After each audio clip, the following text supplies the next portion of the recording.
Welcome to Jason Mitchell Outdoors Television. Join us as we showcase some of the greatest hunting and fishing opportunities across the Midwest.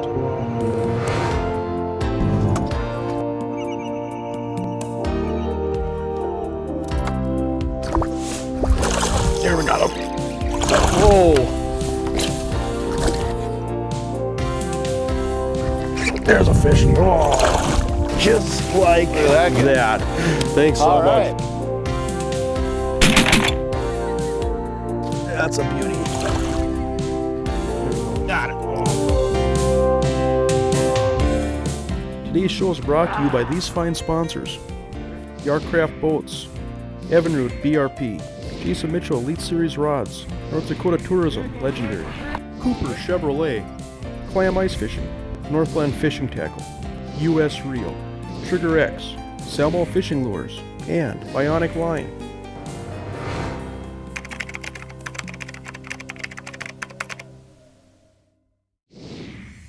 Follow Jason Mitchell Outdoors online at jasonmitchelloutdoors.com or become a fan on Facebook. There's a good one.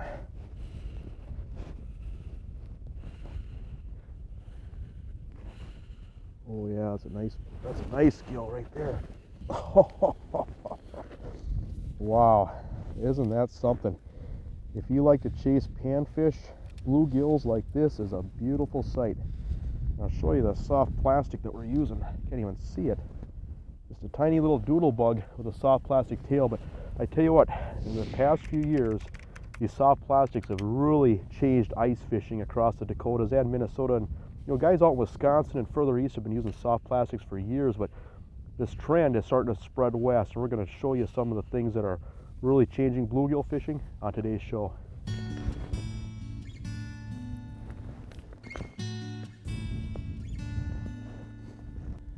Tony, for somebody that's never fished plastics before, what's the hardest part as far as learning how to fish these effectively? You know, I think a lot of hurdles with using plastics is simply getting the confidence to try it. You know, guys have been fishing the same way for years, and it takes just the initiative to get out there and actually try it, play with it a little bit, get in some shallow water and, you know, hook on that plastic tail and watch it come to life. You know, even in talking with my dad, he said, you know, if their parents could see the changes that they've seen in their life and how we're fishing now, they'd be amazed. You can go to these little plastic tails and catch 15, 20, 25 fish, where if you're using wax worms or live bait, you're rebaiting, you know, sometimes after every fish. Travis, what was your learning curve as far as soft plastics? When soft plastics first came out, I was definitely afraid to use them. I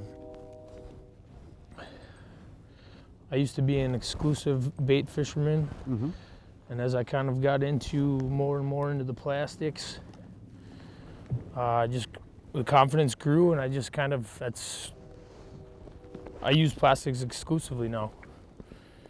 Look at this dandy. Yep.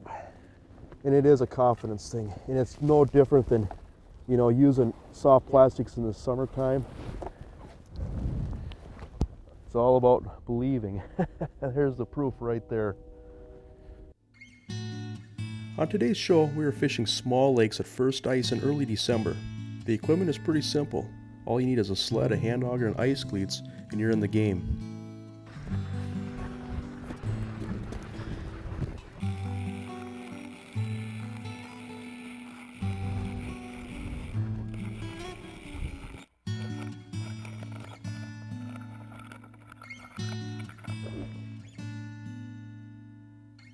We're using our electronics to look for fish. We're just hopping from hole to hole, and that's where these soft plastics shine. These soft plastics are an effective tool for panfish because they have an action which is much more distinct than traditional wax worms or spikes. Think of these soft plastics as a crankbait on ice. Every time you drill a hole, you're making a cast. We can cover water faster because of the durability, and I also believe that these baits pull fish in from further away because of this distinct action. A lot of jigs work, but many anglers like to use horizontal jigs or small spoons that fish heavy. And many anglers also like to use tungsten, but it seems like the heavier jig seems to put off a lot more kick or vibration on the plastic tail when you're trying to find fish.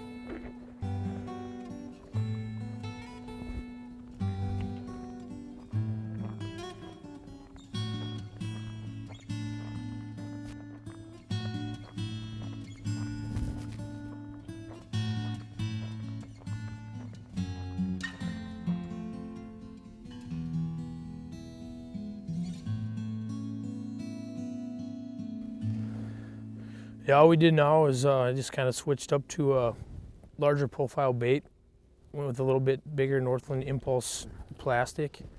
It seems like the fish are kind of spread out today, and with this bigger profile, we're bringing more fish in to come check out what we got to offer.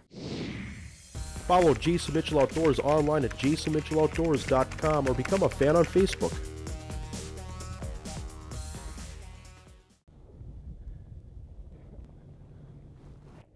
There. Oh! Fish is off. Oh, another dandy gill. Another dandy gill. You know, in that one there, I end up coaxing up probably about 3 feet before I finally hit it. But that's what I like about these little single hook spoons, is that they got a big profile so the fish can see it from a long ways off.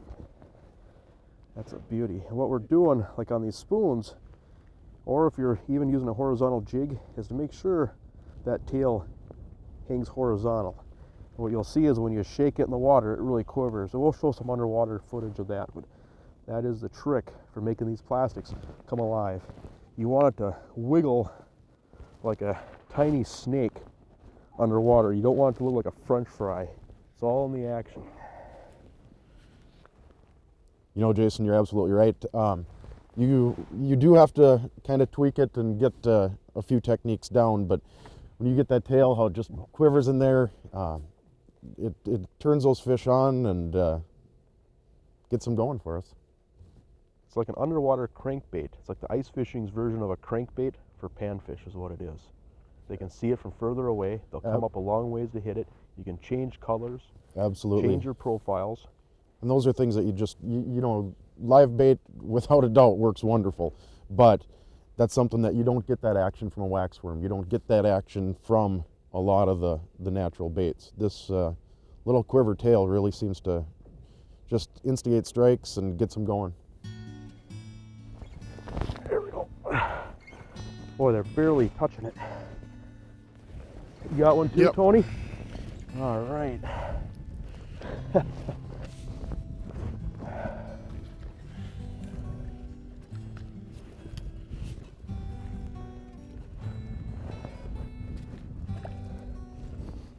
All right.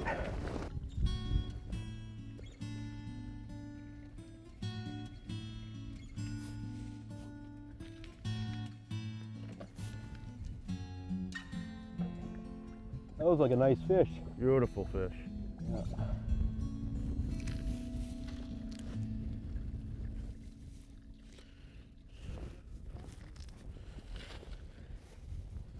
There we go.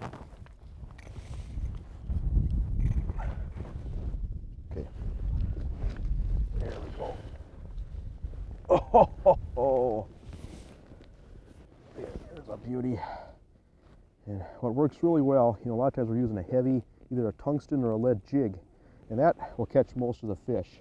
But a lot of times, if fish are coming up and they're just not hitting that, and they're becoming really finicky, you just tie a little nymph above it. And this was called a Michigan rig, and guys out east use this a lot, but this, you have to check it, make sure that it's legal in the state that you're fishing in. But a lot of times on those really tough fish that do nothing fly with no bait on it, that small nymph will a lot of times catch some days all the fish.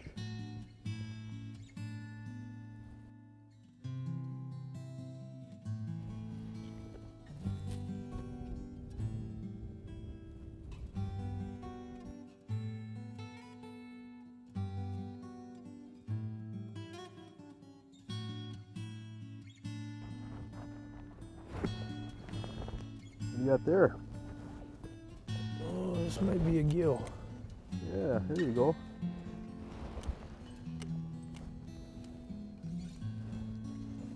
Oh yeah. There you go. Man, another nice gill. They just inhale these plastics.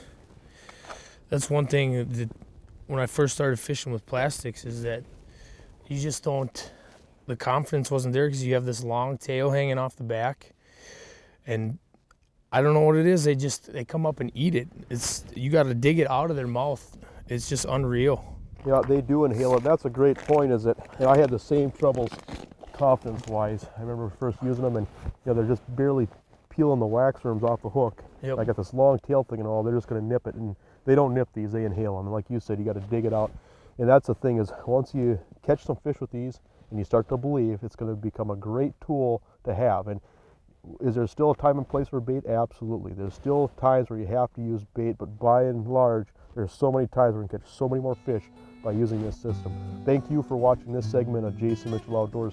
Coming up next, we've got a special show that takes us to Lake Sharp in central South Dakota. And the beauty of this show is that we fish with a young man who's passionate about fishing. He won a contest to fish with us through a School of Outdoor Sports, so we've got a lot of great information on this organization that's getting more kids out fishing, and a great show with a lot of action. Coming up next.